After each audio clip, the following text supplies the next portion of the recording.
Luis, ¿cómo estás? Muchas gracias por contestarme. Buenas tardes. Joaquín, con mucho gusto. Buenas tardes. Gusto saludarte. Ahora sé que andas muy apretado de tiempo. Dime, ¿qué es lo que se firmó ayer? No se firmó el Tratado de Libre Comercio de América del Norte. ¿Estás de acuerdo? No solamente no se firmó, se anunció que se terminó la negociación, que hay un entendimiento con miras a que se firme a finales de noviembre. Ahora, esto con miras a que se firme el 29 de noviembre, si las cosas salen bien, porque hay dos vertientes, Luis. Hay quienes el Congreso de Estados Unidos dice que Trump no está habilitado para negociar un acuerdo bilateral de libre comercio con México, sino que estaba facultado para la renegociación del tratado de libre comercio de América del Norte. Lo primero que tenemos que ver es qué va a pasar de aquí al viernes. Si Canadá, que ya está sentado en la mesa de negociación, como anunció tu corresponsal hace rato, va a avanzar con Estados Unidos y con México o no. En segundo lugar, veremos si el viernes el gobierno de Estados Unidos notifica o no notifica a su Congreso que tiene un acuerdo, y si la notificación es bilateral o trilateral. Hay una posibilidad también de que no notifique, de que sigan las pláticas con Canadá y con México, y por lo tanto ya no se pueda firmar en el mes de noviembre, y en ese caso ya no le tocaría al presidente Peña Nieto la firma a finales de noviembre, sino al presidente López Obrador en algún momento posterior. Entonces lo más importante ahora es ver si se avanza con Canadá y cómo notifica el viernes Lighthizer a su Congreso la conclusión de las negociaciones. Y hay, como dices, efectivamente un debate en Estados Unidos si está facultado para notificar algo que no sea trilateral.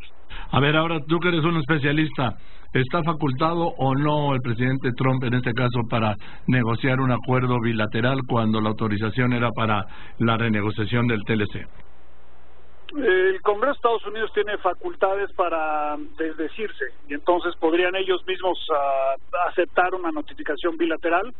Hay que tomar en cuenta que el Congreso está controlado hoy por el Partido Republicano en ambas cámaras, pero si pierde la Cámara de Diputados en la primera semana de noviembre, con una Cámara Demócrata, probablemente no se lo acepte.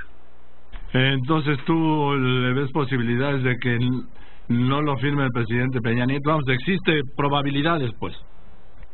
Bueno, yo creo que si hay avances con Canadá esta semana y se ve que se puede terminar en unos días más, tirar un acuerdo trilateral solamente porque se tiene una fecha que es un poco artificial, finales de noviembre, lo responsable sería continuar negociando y firmar cuando se tenga listo, ¿no? Pero ya veremos qué pasa, porque la presión que le puso, como decías tú, el presidente Trump ayer en la oficina Oval a Canadá, pues fue enorme, y hay una presión tremenda sobre Canadá en estos días. Y además la relación entre Trump y Trudeau es fatal. Yo creo que el primer ministro Trudeau tiene una situación muy complicada, porque si accede a las demandas de Estados Unidos puede perder la elección en 2019, hay elecciones en Canadá el año que entra, pero si no accede también, entonces va a tener que encontrar, digamos, un equilibrio y poder vender su participación en un acuerdo trilateral como positivo para Canadá, o endurecerse y pedir más tiempo con Estados Unidos. Lo de estos días y estas horas van a ser muy importantes en ese sentido. Ahora se ve complicado, Luis, sin que se jugar al futurismo, se ve complicado que hoy es martes, que en 4 días se lleguen a acuerdos entre Canadá y Estados Unidos, en donde está operando también México como un amigable componedor, cuando por las últimas 5 semanas no hubo ningún acercamiento. Efectivamente, es una cosa de flexibilidad. Lo más importante es el capítulo 19. El capítulo 19 es el que permite la solución de controversias en paneles internacionales para casos de dumping. Para Canadá eso es absolutamente prioritario. Y la pregunta es si Estados Unidos está dispuesto a cambiar su objetivo de negociación, que es la eliminación del capítulo 19, o si Canadá está dispuesto a doblarse y aceptar que el capítulo 19 ya no exista. Aparentemente México, por lo que se dijo ayer, ya lo aceptó, en caso que Canadá lo aceptara también, y esa es la gran pregunta. Ahora, eso tiene un componente electoral muy importante. El capítulo 19, que aquí en México nadie conoce, en Canadá es un asunto que puede definir una elección presidencial, bueno, de primer ministro en ese caso. ¿Por qué, Luis? Porque hay una disputa histórica entre Estados Unidos y Canadá en materia de madera. Canadá es un gran exportador de madera que se usa para la construcción en Estados Unidos. El principal insumo de construcción de las casas allá es la madera, y Estados Unidos le ha impuesto una serie de impuestos a la importación durante años, que se han litigado en los tribunales, primero domésticos y luego internacionales, durante años, y Canadá quiere que esos litigios se lleven a cabo en un ámbito internacional y no en las cortes americanas. ¿Tú, Luis, hubieras recomendado firmar, aceptar este entendimiento en los términos que se dieron a conocer ayer del acuerdo de libre comercio entre México y Estados Unidos? No, en principio sí, sin conocer obviamente todos los detalles de lo que está en los textos. Una vez que se conozcan los detalles podrá dar una opinión completa, pero bueno, para México es muy importante que permanezca el TLC de América del Norte, pero obviamente no a cualquier precio. ¿Eso tú crees que se pagó un buen precio por este acuerdo? Bueno, hay cosas que van a ser muy controvertidas, ya lo estamos viendo en los medios en Estados Unidos, particularmente en materia de reglas de origen para automóviles, que van a ser consideradas demasiado estrictas. Los cambios en capítulo 11 en materia de inversión van a tener mucha animadversión en ciertos sectores que fueron excluidos en Estados Unidos y en el propio Congreso de Estados Unidos. Yo creo que no hemos visto el último capítulo de la negociación de estos textos, porque cuando participe el Congreso de Estados Unidos probablemente se van a pedir algunos cambios. Ahora, el Congreso puede, después de los 90 días, lo que puede es aprobarlo o rechazarlo, pero no lo puede cambiar. ¿Es correcto eso? Bajo la autoridad de Fast Track, que ahora se llama TPA, efectivamente es un voto hacia arriba o hacia abajo.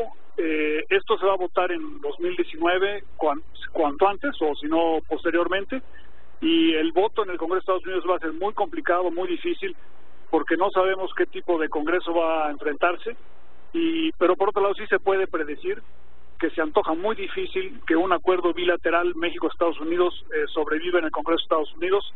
Yo creo que sería mucho más fácil, y por eso es importante que se incorpore Canadá, que sea un acuerdo trilateral. Hay que recordar que los congresistas del norte de Estados Unidos, cercanos a la frontera con Canadá, tanto demócratas como republicanos, probablemente votarían en contra de un acuerdo en el que no esté Canadá. Ahora dime, el tema de las elecciones, ¿cómo corta este acuerdo para Trump en las elecciones de medio término ahora del primer martes de noviembre? Bueno, él va a vender esto como un triunfo para Estados Unidos, va a decir que Estados Unidos estaba perdiendo y ahora ya no va a perder. Implícitamente va a decir que México y Canadá perdieron con este acuerdo, y que él ahora pasó de tener el peor acuerdo del mundo, ayer lo dijo, al mejor acuerdo del mundo, y tratar de venderlo como un éxito para el medio oeste de Estados Unidos. También va a depender de qué pase con las represalias en materia agropecuaria que México impuso a raíz de la sección 232 de aluminio y acero, porque Estados Unidos no los ha eliminado todavía y nosotros no hemos quitado las represalias, y esas represalias tienen un impacto político importante entre los agricultores de esa región de Estados Unidos. El tema lácteo es fundamental para Canadá, y en ese el gobierno de Trump pues dijo que él va a defender el consumo de los estadounidenses, pero Trudeau está diciendo que no va a ceder en la defensa de sus productores. Sí, digo, estos temas en Canadá sí son de una importancia mayúscula, pueden definir la elección el año que entra, y Trudeau va a tener mucho cuidado en lo que haga, pero no la tiene fácil de aquí al viernes. Veremos qué pasa, y hay que estar pendientes porque va a ser muy intenso. Y finalmente lo que tendrá que decidir Trudeau es qué antepone a qué, si la firma o no firma de un acuerdo o su reelección. Esa es una, y la otra es digamos, poner en la mesa el riesgo que Estados Unidos efectivamente cumpla con las amenazas del presidente Trump de imponer aranceles a la importación de coches de Canadá y de salirse del TLC de América del Norte con Canadá dentro. Yo creo que México debemos ser muy cautos, porque a largo plazo se me antoja mucho más fácil que Canadá y Estados Unidos resuelvan sus diferencias que la resuelvan México y Estados Unidos. Canadá es el primer socio comercial de Estados Unidos, su principal cliente, son socios y aliados en muchos temas de los que México no es. Subestimar la capacidad de promoción de los intereses de canadienses en Estados Unidos creo que sería un error. Va a haber mucha gente que va a defender a Canadá en Estados Unidos. ¿Cómo viste la insistencia del presidente? Me llamó mucho la atención esto, la insistencia ayer de Luis Videgaray, en el sentido de que si no va a Canadá es bronca de Canadá, y la insistencia del presidente en su conversación. Se cortó. Sí. Voy a los anuncios y regreso. Gracias por aceptarme otra vez la llamada. A ver, te decía que no sé si encuentras una contradicción la declaración reiterada ayer de Luis Videgaray, en el sentido de que, pues si no está Canadá, es con Estados Unidos, sí, que lo de Canadá es un asunto de Canadá, y al mismo tiempo la insistencia del presidente, que por lo menos 3 veces dijo en la llamada con Trump que Canadá debía estar en el acuerdo. Pero yo creo que es muy importante lo que dijo el presidente de la República, lo dijo en 4 ocasiones, que Canadá debe estar en el acuerdo. Yo creo que debe estar en el acuerdo Canadá por razones económicas. Las cadenas productivas en América del Norte están plenamente integradas, y por razones políticas. O sea, yo no veo cómo un acuerdo comercial bilateral México-Estados Unidos pase por el Congreso de Estados Unidos. Entonces no vamos a conseguir el número de republicanos y demócratas necesario para que esto se actualice sin la presencia de Canadá. Yo creo que es más probable que pase Canadá-Estados Unidos solo que pase México-Estados Unidos solo. Entonces se requiere, por razones económicas y políticas, la presencia de Canadá. Bien, Luis, sé que estás bien ocupado, por eso te aprecio mucho. Me gustaría seguir hablando contigo, pero ya lo haremos pues en estos días. ¿Te parece bien? Con mucho gusto, Joaquín, encantado de haberlo hecho. Te mando un abrazo, el doctor Luis de la Calle, un especialista en este tema.